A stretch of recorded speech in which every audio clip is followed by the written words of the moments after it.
prenait une grue sur le vieux port, avec des dents longues comme la faim et qui dégrafe tous les marins. Mon programme, c'est celui qui a été présenté par François Hollande tout au long de la campagne présidentielle, puisque je suis candidate du Parti socialiste pour donner une majorité à l'Assemblée nationale et adopter les lois et les réformes dont concrètement le pays aura besoin, et telles qu'elles étaient présentées dans le programme de François Hollande, avec des axes qui me paraissent particulièrement importants, notamment en matière d'éducation, de jeunesse, toute la question de la refondation de l'école pour donner à chaque enfant les mêmes chances dès le plus jeune âge.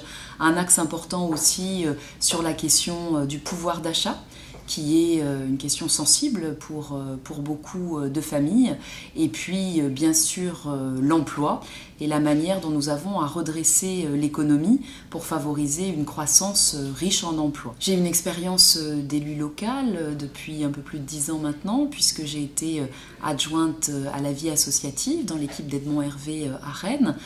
Aujourd'hui, je suis première adjointe auprès de Daniel Delaveau, chargée de la cohésion sociale, et je suis effectivement sensible à ces questions de vivre ensemble en général, et convaincue que les associations jouent un rôle déterminant dans la cohésion sociale. Et dans ce cadre, j'ai effectivement une sensibilité aux faits associatifs, au bénévolat, à l'engagement citoyen, et ça fait partie des sujets effectivement sur lesquels je souhaite aussi relayer toutes les initiatives qui peuvent se faire localement, toutes les innovations extrêmement intéressantes à l'initiative des associations, parce que je pense que c'est aussi à partir de ce qui fonctionne bien sur les territoires qu'on peut élaborer un certain nombre de principes nationaux.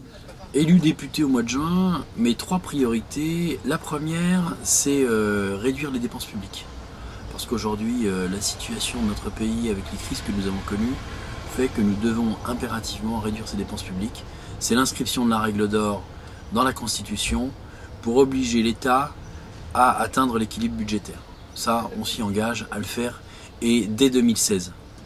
Ensuite, deuxième priorité, vous avez vu, c'est une circonscription qui est très large, et avec une partie urbaine, donc rennaise, périurbaine, et une partie rurale. Partie rurale, donc agriculture. C'est consolider le renouveau de l'agriculture.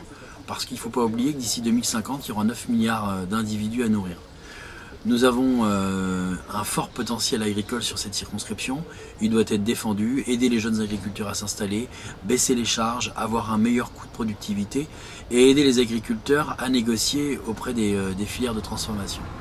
Troisième objectif, ça concerne les artisans, les commerçants, les professions libérales, qui aujourd'hui sont mises à mal par le gouvernement Hollande lorsqu'il veut augmenter les cotisations du RSI. Les artisans, les commerçants, les professions libérales sont des créateurs d'emplois. L'artisanat est la première entreprise de France. Il faut les aider, 1, à pouvoir s'installer, 2, à avoir des normes plus simples, et 3, ils sont, comme je vous disais tout à l'heure, créateurs d'emplois. Il faut aussi baisser le coût des salaires de manière à ce qu'on puisse créer des emplois en France et produire davantage en France. On est les représentants des habitants de la 2e circonscription d'Ille-et-Vilaine pour cette circonscription, mais chaque député représente le peuple français.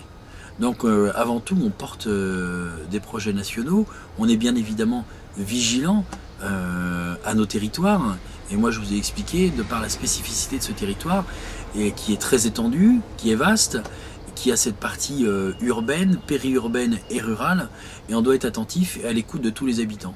Nous nous présentons pour défendre un programme de lutte. Un programme de lutte parce que ce sont les luttes qui changeront le sort des travailleurs et pas les mesures prises par un gouvernement au pouvoir. Alors, parmi ces objectifs de lutte, nous défendrons l'interdiction des licenciements et nous défendrons le partage des salaires, du travail entre tous, sans diminution de salaire. Nous défendrons également des augmentations de salaire pour tous, et nous défendrons également le contrôle des travailleurs sur les entreprises.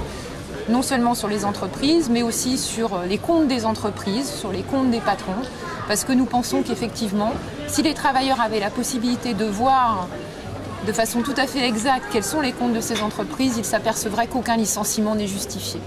Alors tous ces objectifs que nous défendons dans notre campagne, nous avons conscience qu'il faudra des luttes pour les défendre. Les luttes, ça ne se décrète pas.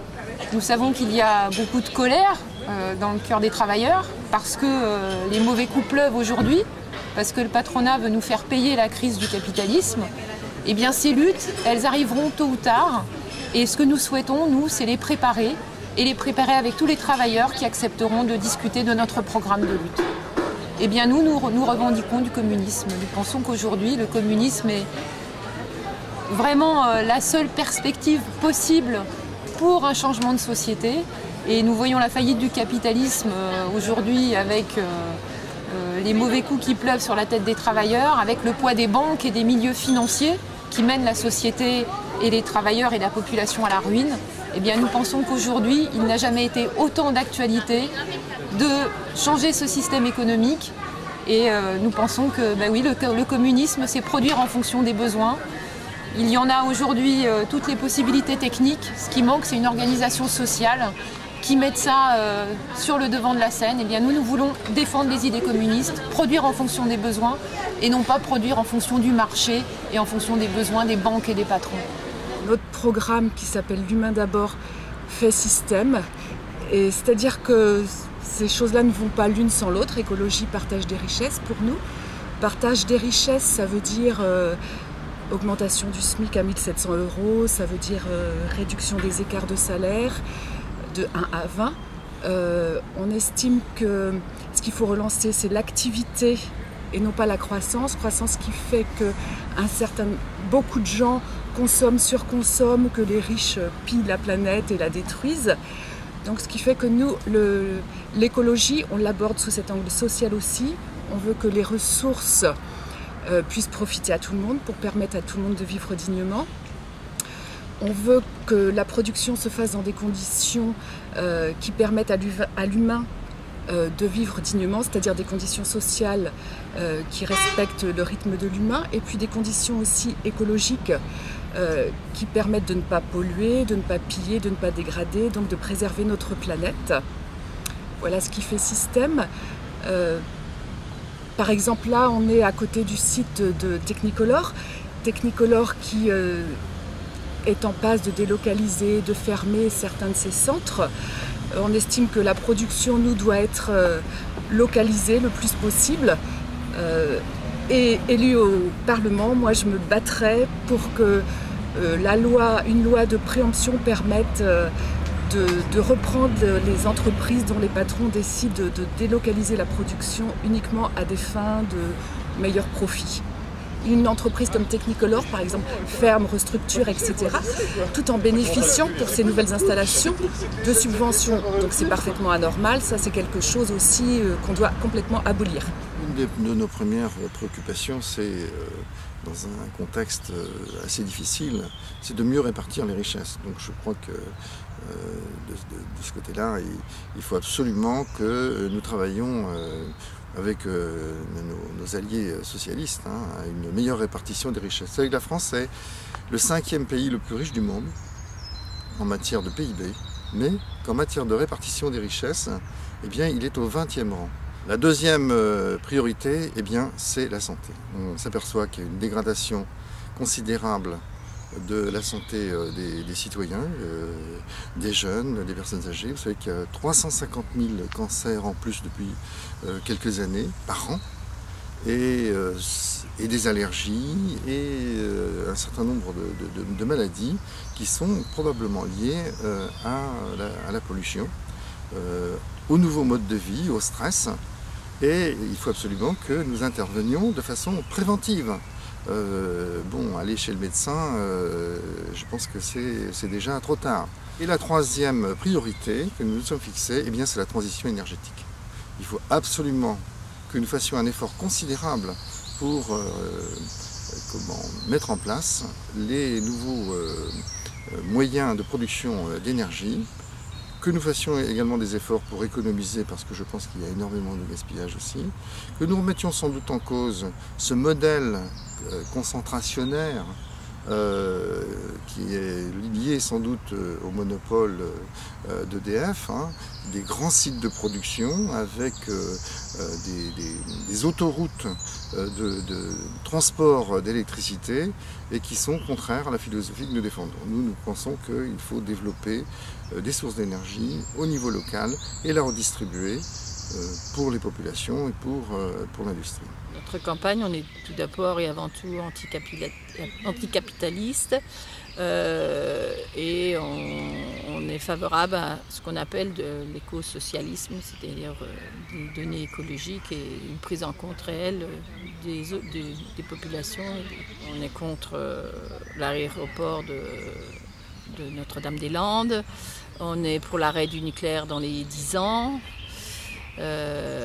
On est pour un changement dans les consommations, pour des nationalisations, pour des productions qui ne soient pas seulement basées sur faire gagner de l'argent aux capitalistes, pour que les revenus et des choses reviennent à la population et toute la population. On est pour un service public réel, présent, voilà, par exemple. On est d'abord et surtout anticapitaliste, c'est-à-dire qu'on n'a pas la même conception des méthodes à employer pour avoir une France plus écologique. On est favorable à des méthodes et on est prêt à nationaliser par exemple EDF ou des entreprises pour arriver à ce qu'elles gèrent correctement notre pays et le monde, plutôt que de leur faire payer des amendes pour les contraindre. Il suffit d'y mettre un peu de soi, c'est une putain qu'aime que la braise, et moi je l'appelle la Marseillaise, c'est bien le moins que je lui dois.